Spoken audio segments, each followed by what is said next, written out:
Hai guys, selamat pagi. Setelah kemarin kita berhasil membuat tutorial bagaimana menyemai bibit kelapa pada media polybag, hari ini kita akan berbagi tutorial bagaimana menanam benih kurma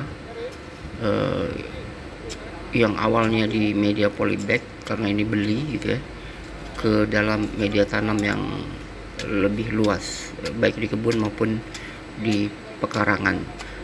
Sebagai informasi bahwa kurma yang kita pilih ini bibitnya adalah kurma yang sudah dikembangkan di Thailand, KL1, dan dipercaya bahwa dia tidak berubah sifat aslinya meskipun ditanam di lingkungan yang ekstrim sekalipun. Artinya bisa ditanam di mana saja, termasuk di tempat kita ini. Yang pertama harus kita lakukan adalah pastikan dulu bahwa kurma yang bibitnya itu sudah mencapai ketinggian 20-30 cm. Kemudian lahan yang kita pilih untuk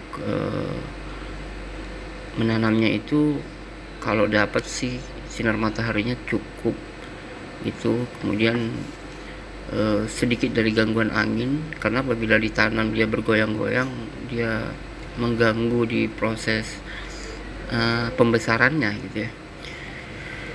Kemudian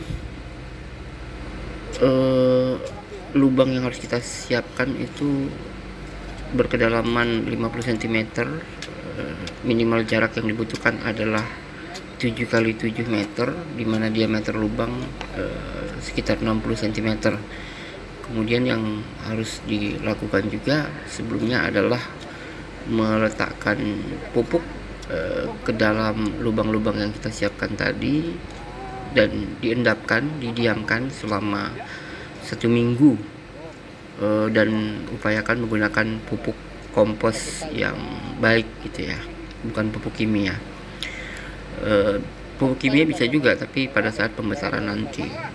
Kalau baru penanaman, baru pemindahan, itu gunakan pupuk kompos. Kemudian pindahkan pohon kurma ke dalam lubang yang sudah kita buat dan timbun akarnya dengan tanah. Tapi tentu saja kita harus melakukan perawatan rutin ya setelah itu, bukan hanya ditanam saja. Kemudian pada usia 0 dari penanaman ini sampai 6 bulan ke depan harus dilakukan penyiraman 1 kali 1 hari minimal, dan upayakan di pagi hari. Kemudian apabila nanti sudah berusia 17-12 bulan atau 1 tahun, kita bisa mengurangi intensitas penyiraman menjadi 1 minggu sekali lah gitu. Atau nanti kalau memang cuacanya panas bisa 1 minggu 2 kali. Nah, apabila sudah usianya sudah di atas 1 tahun, maka bisa dianggap aman, karena kurma biasanya sudah cukup dewasa, bisa lah sesekali disiram kalau cuaca panas gitu ya.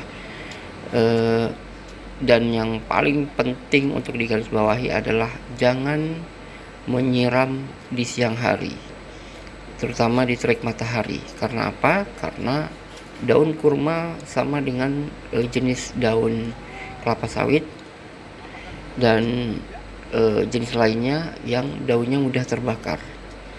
Nah, itu perlu dicamkan betul gitu ya. Lakukan pagi hari ketika matahari masih rendah atau sebelum matahari terbit.